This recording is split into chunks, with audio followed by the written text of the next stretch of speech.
അമേരിക്കയിലെ കൊളറാഡോ ദേവാലയത്തിന് നേരെ ഭ്രൂണഹത്യ അനുകൂലികളുടെ ആക്രമണം. ഭ്രൂണഹത്യയ്ക്ക് വിധേയരാകുന്ന ഗർഭസ്ഥ ശിശുക്കളുടെ ഓർമ്മയ്ക്ക് വേണ്ടി സ്ഥാപിച്ച ആയിരക്കണക്കിന് കുരിശുകളാണ് ഭ്രൂണഹത്യ അനുകൂലികൾ നശിപ്പിച്ചത്. കുറ്റകൃത്യം നടത്തിയ പ്രതികളെപ്പറ്റി പോലീസ് അന്വേഷണം ആരംഭിച്ചുവെന്ന് ഇടവകയിലെ മാധ്യമ വിഭാഗത്തിന്റെ ചുമതലയുള്ള മാർക്ക് ഇവാർഡ് കാത്തലിക് ന്യൂസ് ഏജൻസിയോട് പറഞ്ഞു.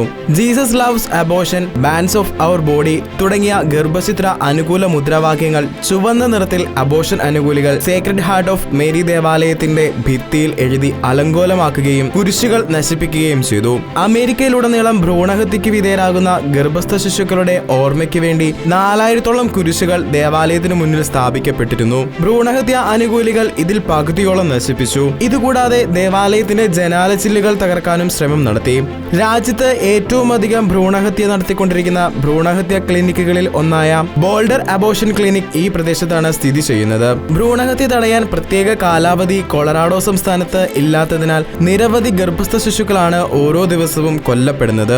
ഗർഭചിത്രം മാരകത്തിന്മയാണെന്ന കത്തോലിക്ക സഭയുടെ നിലപാടിനെതിരെയാണ് അബോർഷൻ അനുകൂലികൾ ആക്രമണം അഴിച്ചുവിട്ടത്. അക്രമികളുടെ മാനസാന്തരത്തിനു വേണ്ടി പ്രാർത്ഥിക്കാൻ ഇടവകയിലെ ജനങ്ങളോട് സേക്രഡ് ഹാർട്ട് ഓഫ് മേരി ദേവാലയത്തിന്റെ ചുമതലയുള്ള ഫാദർ ജൊനാഥൻ ഡെല്ലിങ്ങർ ആവശ്യപ്പെട്ടു.